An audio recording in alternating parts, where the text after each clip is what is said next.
Let's begin with a good look at Jim's stats. Remember that most Dunwich investigators have an additional point of health or sanity over the core box investigators, and Jim has a good balance of 7 health and 8 sanity. Looking at Jim's best stat, his willpower, we see that he's right up there at the top of the tree, second only to Agnes. Jim is average of intellect, with 3 being the most common value amongst all the investigators. Combat-wise, he is definitely top-notch, with the highest score amongst all the mystics. He's right in there with the rogues, and second only to the 2 guardians. And speaking of guardians, he is right down there at the bottom with the guardians when it comes to evasion, which unlike his mystic counterparts is definitely his Achilles heel.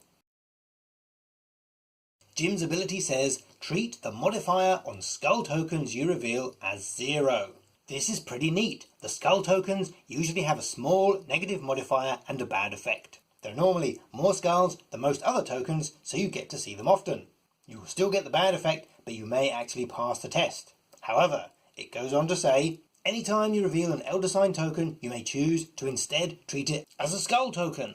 The first thing you're probably asking yourself is why. Trust us, all will be revealed. Jim's Elder Sign effect is +1, and that is it. Not at all exciting yet, so let's move on. His bonus card is Jim's Trumpet, which says, when a skull token is revealed during a test, exhaust Jim's Trumpet. Heal 1 horror from an investigator at your location or a connecting location. Wow, ranged healing, this is amazing! Firstly, an investigator at your location includes you, and as a mystic, having the opportunity to heal horror is always welcome. Secondly, this card doesn't have any charges, so it can be benefiting you for the whole game. But you do have to exhaust it, so it isn't unlimited. And it is an optional reaction, so don't forget to trigger it. Thirdly, it doesn't use an action, unlike most forms of investigator healing, although it does rely on drawing a skull token during a test. But pay close attention. It says when a skull token is revealed during a skill test. Any skill test, ever! Not just by you, not just by people at connecting locations either. They could be 10 locations away. Anytime a skill test happens, which includes those on encounter cards, you can choose to use this if a skull is revealed. As is typical, this card has 3 icons, but you probably won't want to throw it away. Then again, it is an item, so you could potentially bring it back via scavenging if you want to use some of your out-of-class spots.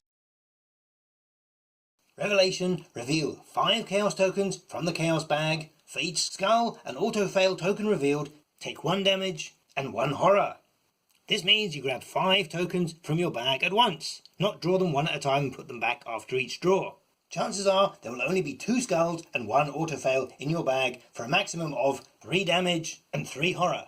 But in some standalone scenarios, this could be more. At first sight, this looks to be a real game ender, and in some circumstances, it could be. But with 7 health and 8 horror, if this hits you early on, you should be okay. Well, not okay, but survive long enough to resign at least. Unfortunately, as this isn't a skill test, you don't get to trigger the Trumpet. But because it isn't a skill test, you don't apply any effects from the scenario reference cards. You can put this damage and horror on your allies, don't forget, as it isn't direct. All the Dunwich investigators are strong in solo play, as they can choose 5 level 0 out-of-class cards to plug any gaps they may have or to deal with scenario-specific challenges. Jim has well-balanced stats, and his high willpower will help him with many encounter cards. Give him a Holy Rosary and he is just as good a spellcaster as Agnes. He has good intellect and combat, so a flashlight or a magnifying glass and a machete or a fire axe means he can really stand on his own. His weakness is agility, but he can evade through blinding light if that's important to you. Jim is a great second player choice. Because he can flex up his combat or investigative roles, he can be an asset to any party. And remember, the more players you have, the more skill tests that will be performed, the higher the chance of the Trumpet working every round, which is great for low sanity investigators like Ash Pete, Zoe, Skids or Roland. Because Jim is a Dunwich investigator, he can't take any experience cards outside the Mystic class, but he does get the full range of purple power. And that means the Grotesque Statue, which is one of the most powerful cards in the game. This is the card that will completely avoid any chance of an auto-fail. Drawing 2 cards means you're twice as likely to draw a skull or an Elder Sign, and remember, you treat your skulls as 0, as well as feeding them to the Trumpet. And if you did want to take scavenging, you can keep recycling the statue. The experienced Blinding Light deals 2 damage, and if they don't die first time, they become evaded.